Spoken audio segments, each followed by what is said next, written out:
ये भी मौका मिला 8 फरवरी सन 2001 का दिन एक व्यक्ति मेरी जिंदगी में आया। वो मुझे एक एसटीडी पीसीओ पे लेके गया और मार्केटिंग प्लान जो आपको दिखाया गया था, किसने दिखाया था? मार्केटिंग मुझे एक मार्केटिंग प्लान दिखाया था। मैं छोटा सा, ज्यादा डिटेल में देखना चाहते हैं ना तो टाइम लगेगा, तो उसके लिए मैं आपसे एक रिक्वेस्ट करता हूँ कि आपका जो अपलाइन जिसने आपको बुलाया उससे man to man, pen to pen, मतलब उसके सामने बैठ के पेन पे एक बार बोलना कि मुझे ये प्रोजेक्ट पूरा समझाओ। कर सकते हैं काम? जो नए साथी, क्योंकि मैंने हाथ खड़े करवाए तो नए साथी काफी हैं। फिर भी मैं थोड़ा सा मैं आपको बता देता हूं, लेकिन डिटेल जानकारी के लिए अपने अपलाइन से संपर्क करना। और अगर वो ना दिखा पाए या वो आपको उतनी अच्छी तरह से नींद ना समझा पाए तो उससे रिक्वेस्ट करना कि सर आप अपने सीनियर अपलाइन से मुझे मिलाओ। क्लियर? वो भी ना समझा पाए तो उनसे बोलना आप अपने रॉयल्टी चीफ से मुझे मिला पाए। और उनके समझाने से भी अगर आपके भेजे में ना घुसे तो उनसे कहना अपने टेक्निकल अचीवर से मिलाओ। क्लियर? पर छोड़ के नहीं भागना, ये है मेरी कमिटमेंट, याद रखना। उसके बाद उससे भी ना समझ में आए तो इमरान अचीवर का नंबर ले लेना, वो आपको समझा देगा। हेलो, उसके भी ना समझ में आए तो स्टार इमरान जी को पूछ लेना, जगदीश जी का ले लेना, इनके सामने ये समझा देंगे। और फिर भी आपको अगर पल्ले ना पड़े, आप कहोगे ना जी मैं तो, ये तो घर की मुर्गी दाल बराबर होती है ना, तो रामकिशन जी का ले लेना, वो भी समझा देंगे। फिर भी ना आए तो भाई मेरा ले लेना, मैं समझा दूंगा। लेकिन समझना जरूर। तो मुझे क्या समझाया था वो समझ जाना, इतने से भी वैसे काम हो जाएगा। मुझे बताया गया कि हम सभी लोग मैन्युफैक्चरर हैं। यस, सच्ची क्या है? हम सब लोग कस्टमर हैं, ग्राहक हैं। अपनी जरूरत का सामान रिटेलर से लेके आते हैं, ये बनाता है नहीं है, ये सेमी होलसेलर से लेके आते हैं, ये होलसेलर से लेके आते हैं, स्टॉकिस्ट से लेके आते हैं, ये सीएनएफ एजेंट से लेके आते हैं। ऐसा कोई चैनल होता है ना? मुझे ऐसा ही कुछ बताया गया और मुझे कहा गया कि ये है WCM। क्या है? WCM की फुल फॉर्म होती है रॉन्ग कंसेप्ट मार्केटिंग, खरीदारी का गलत तरीका। मैं सामने बैठा हूँ और सुरेंद्र वसी बता रहे हैं खरीदारी का गलत तरीका है, मेरे को बोल रहे हैं, और मैं नया आदमी, कैसे समझ में आ जाएगा गलत है? हमारे पापा जी, दादाजी, परदादा जी सभी तो ऐसे ही खरीदते आए, जैसे नो। और इस हाल से बाहर तो बेहाल घूम रहे हैं, वो भी ऐसे ही खरीदते हैं। इस दुनिया का सारी दुनिया तो इसी पे चली हुई, तो गलत कैसे हो सकता है? लेकिन जरूरी थोड़ी ना कि सारी दुनिया जो कर रही हो सही हो, है ना? तो मैंने देखा, देखिए हम लोग इंसान है, जैसे नो, हम इंसान है और इंसानों के पास सबसे ज्यादा इंपॉर्टेंट चीज यहाँ पे है, जैसे नो। ये जो 2.5 किलो का वजन है, जो भी है 1.5 किलो 2.5 किलो का, हमारे अंदर सोचने की, समझने की शक्ति होती है, जैसे नो। जानवरों में ही होती है, हम एनालाइज कर सकते हैं चीजों को। इसलिए मैंने जो पढ़ाई लिखाई की, मैंने बोला ना पढ़ाई लिखाई से थोड़ी सी बुद्धि तेज होती है, तो पढ़ाई लिखाई जब मैंने की तो मेरी बुद्धि में एक चीज आई कि जो आपको भी समझना चाहिए कि इस दुनिया में कुछ भी असंभव नहीं इंसानों के लिए। सुनो, nothing is impossible in this world for human being. हम इंसानों के लिए इस दुनिया में कुछ भी असंभव नहीं है। हाँ, अगर आपको कुछ लगता है तो उसके पीछे लॉजिक क्या है वो समझने की कोशिश करो। जैसे सुनो, तो मेरे को बता दिया ये गलत है, मैं कहता हूं ना है ही नहीं गलत, ऐसा कैसे हो सकता है? गलत कैसे है ये पूछिए, ये सुनो। तो मैंने भी यही पूछा।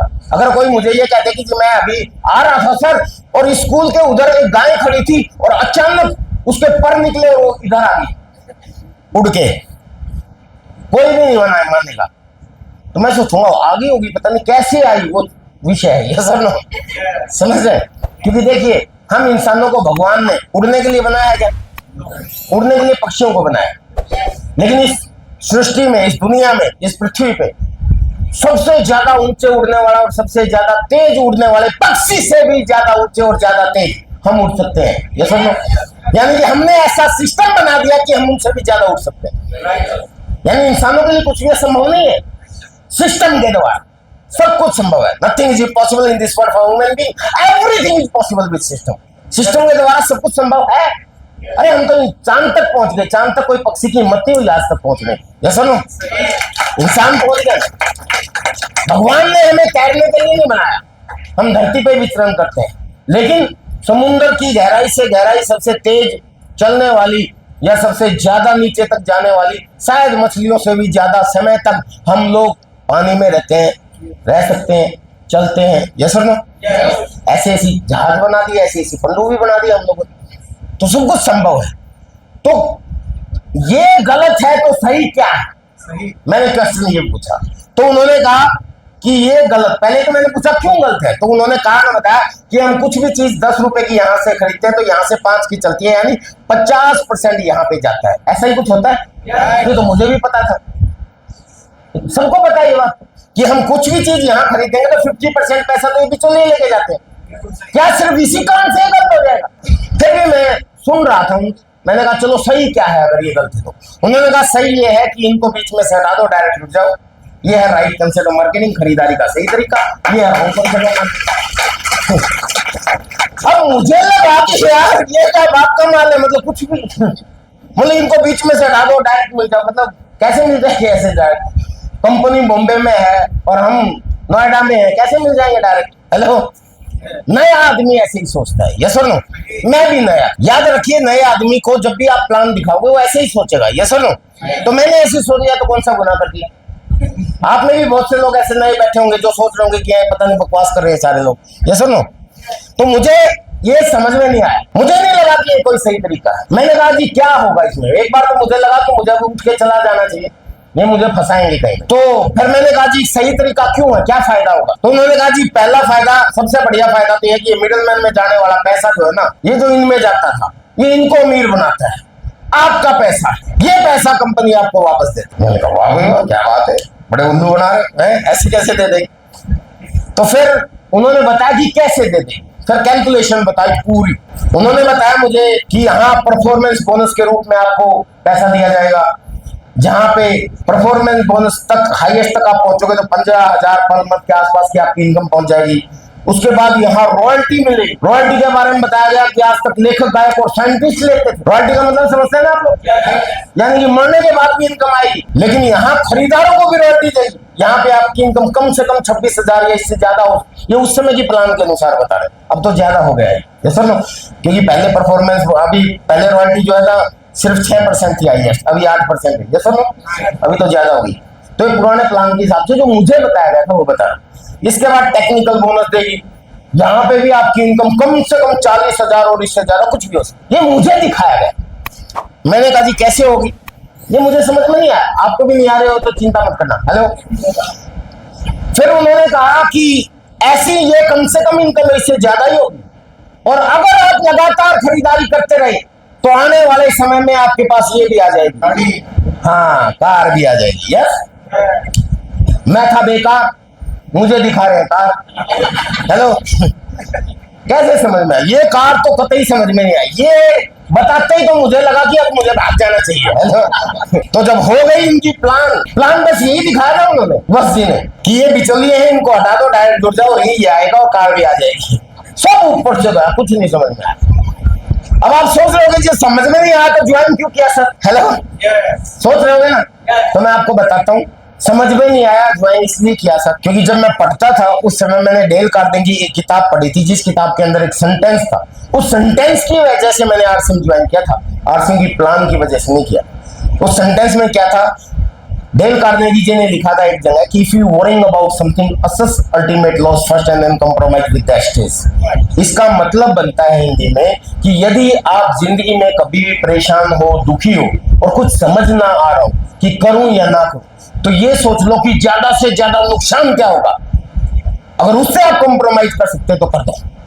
जैसे, थैंक यू वेरी मच, जैसे मैंने अभी आपको बताया ना कि भी मैं अभी रिसेंटली कुछ ही दिन पहले स्टार सफायर ऑफ आरसिम, जिसकी इनकम इतनी बढ़िया है, मैं चाहता तो आगे सामने वाले को कॉल कर देता, भाई कुंभ की वजह से मेरी गाड़ी छूट गई, मेरे को तो बैठने ही नहीं दिया और बहुत भीड़ है, मैं नहीं जा सकता, और मैं टैक्सी करके वापस अपने घर आ जाता और अपनी बीवी बच्चों के साथ आनंद लेता। ये सर नो, लेकिन मैंने वो नहीं चुना, मैं भी भीड़ का हिस्सा बना, जनरल कंपार्टमेंट में ही भले चढ़ा, चाहे एक पैर पे खड़ा होना पड़ा, क्योंकि मैंने डेल कार्नेगी की वही बात याद आती है मैं, ज्यादा क्या होगा, एक रात नहीं सो पाएंगे, ये सर नो, उसके बाद जाके तो आराम से सोएंगे, ये सर नो, और सही से खाना नहीं खा पाएंगे। एक स्वस्थ आदमी 18 दिन तक भूखा रह सकता है। हेलो, आपको मैं बता दूं, मैं बाहर का खाना कभी भी नहीं खाता। तो खैर कुल मिला के यही मैंने देखा कि यार ये प्लान में दिखा रहे हैं खरीदने से पैसा आएगा, yes sir no. Conclusion of this plan is that कि खरीदारी से पैसा आता है, यस सर नो। ये क्या नुकसान होता है? नहीं आएगा। हेलो, नुकसान क्या होता बताओ ना, हम कह रहे हैं पैसा आएगा, जैसे नुकसान क्या होगा? नहीं आएगा। बात से पहले कौन सा? हेलो, मैंने ये प्लान नहीं समझ में आया, प्लान समझने के बाद मैंने अपने दिमाग से पूछा कि बता दिमाग, ये व्यक्ति कह रहा कि पैसा आएगा, जगह क्या नुकसान होता है? दिमाग ने उल्टा मुझसे पूछा कि ज्यादा ये हो सकता कि नहीं आएगा। मुझसे कहा कि नहीं ज्यादा ये हो सकता नहीं आएगा। तो मैंने कहा कि तो करूं कि नहीं करूं? तो मैं आज से पहले कौन सा आ रहा था, कर ले, है ना। तो यही चीज सोच के मैंने ज्वाइन कर लिया आरसीएम कि भी आज से पहले भी नहीं आया और आगे नहीं आया तो कौन सी तोप चल जाएगी। यस, तो यही चीज मैंने समझी और मैंने आपको समझाया नहीं। मैं आपको यही समझाना चाहता हूं कि अगर आपको ना भी समझ में आया तो भी भाई इस आरसीएम को ज्वाइन कर लो, नुकसान कुछ नहीं होता। आरसीएम की 4 खूबियां हैं। सबसे पहली खूबी है कि यहाँ रिस्क नहीं है, no risk, any type of risk, कोई भी आपका नुकसान नहीं होता। यहां हो सकता है तो सिर्फ फायदा हो सकता है। हेलो, और यही चीज ने मेरे को मोटिवेट किया था और इसलिए मैंने ज्वाइन कर लिया। और दूसरा काम एक और किया, मैंने बचपन से सीखा है, आपने भी सीखा हुआ, संगत का असर होता है। गंदे लोगों में रहोगे गंदे बन जाओगे, जैसे मैंने बोला था, कामयाब लोगों की संगत में कामयाब बन जाओगे। और आरसीएम में कामयाब रहते बनना चाहते हो तो आरसीएम के कामयाब लोगों की संगत में रहोगे, मीटिंग सेमिनार इवेंट में आओगे तो यहाँ कामयाब हो जाओगे। ये सुनो, बिना प्लान समझे हुए इस विजय विरोधिया ने ज्वाइन किया और एक और बढ़िया काम करना शुरू कर दिया। काम करने का आरसीएम में मेरे पास टाइम नहीं था क्योंकि I was highly busy person. आप जितने लोग यहाँ पे बैठे हुए हैं, आप में से जो आदमी अपने आप को सबसे ज्यादा बिजी समझता हूं, मैं उससे भी ज्यादा व्यस्त था। मुझे सुबह 4 बजे उठ के 5 बजे तक ग्राउंड में पहुंचना पड़ता था बच्चों को कराटे सिखाने के लिए। आपको शायद नहीं पहुंचना होता, ये सुनो। अगर मैं ग्राउंड में 5 बजे तक नहीं पहुंचूं तो मेरे कराटे के बच्चे मुझे फीस नहीं देंगे, ये सुनो। उसके बाद 7 बजे वापस घर पे आके जल्दी जल्दी से नहा के जल्दी जल्दी से खा के 8 बजे कंप्यूटर सेंटर पे बैठना होता था। रात के 8 बजे तक मुझे कंप्यूटर सेंटर पे बैठा रहना पड़ता था, समय नहीं था मेरे पास। और रात के 8 बजे तक कंप्यूटर सेंटर पे बैठने के बाद सुबह 4 बजे से रात के 8 बजे तक गधे की तरह काम करने के बाद आदमी की हिम्मत कैसी रहती है, रह सकती है, आप खुद अंदाजा लगा लो। हेलो, अपने से। उसके बाद ऐसा पड़ जाते थे जैसे पता नहीं हुई नहीं, जल्दी जल्दी खाकर सो जाना होता था। ना तो अपने को समय देने के लिए समय था, ना बीवी को समय देने के लिए समय था, ना बच्चों को समय देने के लिए समय था, क्योंकि अगले दिन सिर्फ वही गधे वाली जिंदगी, सुबह फिर वहीं जाना, ऐसी जिंदगी चल रही थी। और ऐसे समय में आरसीएम कैसे कर लूं? ज्वाइन तो कर लिया, नुकसान कुछ नहीं होता। हाँ, संडे मेरा फ्री था, संडे वाले दिन ना मेरी कराटे की क्लास होती थी ना कंप्यूटर की क्लास। तो सौभाग्य था मेरा कि संडे वाले दिन सुरेंद्र मस्जिद के एसटीडी पीसीओ के पीछे इतनी 10 बाई 12 की एक दुकान थी, उस दुकान में एक मीटिंग होती थी हर संडे को। बस मैंने एक अच्छी आदत बना ली कि हर संडे को मैं जब फ्री होता था तो उस मीटिंग में जाकर बैठ जाता था। और कभी अपने कुछ दोस्तों को ले जाता था, कभी पड़ोसियों को ले जाता था, कभी रिश्तेदारों को ले जाता था। उसी में कुछ ज्वाइनिंग हुई और धीरे धीरे मेरा काम शुरू हो गया। हेलो, और शुरू हो जाता है तो फिर ये सर प्रॉब्लम पता है क्या है? कामयाबी आरसीएम में हर व्यक्ति को मिल सकती है, प्रॉब्लम यही है कि हम शुरू नहीं करते। बहुत से लोग आपको ऐसे मिलेंगे जो ये कहेंगे कि जी मैंने भी किया था आरसीएम। मिलते हैं आपको क्या? ऐसे जब आप किसी को ये प्रोजेक्ट समझाते हो अपना, तो ऐसे लोग मिलते हैं जो मैंने भी किया था 5 साल पहले, मैंने भी किया था 10 साल पहले, मैंने भी किया था सुरेंद्र मस्जिद से भी पहले, मैंने भी किया था 25 साल। कई लोग तो ऐसे मिलते हैं मैंने भी 30 साल पहले किया था, क्योंकि था नहीं उस समय से। ऐसे भी मिल जाते हैं। तो किया था तो क्या उखाड़ लिया? हेलो, तो ज्वाइन करने से कुछ नहीं होता, शुरू होने से होता है, ये सुनना। तो खैर मेरी शुरुआत हो गई, पर मैं आपको आज अपने बारे में और डिटेल में थोड़ा सा बताऊं कि मेरी शुरुआत हुई बहुत स्लो से, क्योंकि समय नहीं था। जितना समय डालोगे उतना ही ज्यादा कामयाब बनोगे, ये सुना होगा ना, जितना गुड़ डालोगे उतना मीठा होता है। ठीक इसी तरीके से आरसीएम में भी जितना डिवोशन, जितना डेडिकेशन, जितना टाइम आप इन्वेस्ट करोगे उसी हिसाब से आपको रिजल्ट मिलेगा। क्लियर? कई लोग मुझे बोलते हैं, मैं एक बात को बहुत शिद्दत से बोलता हूँ, बहुत जोश से बोलता हूँ कि आरसीएम 2 से लेके 5 साल का काम है बस।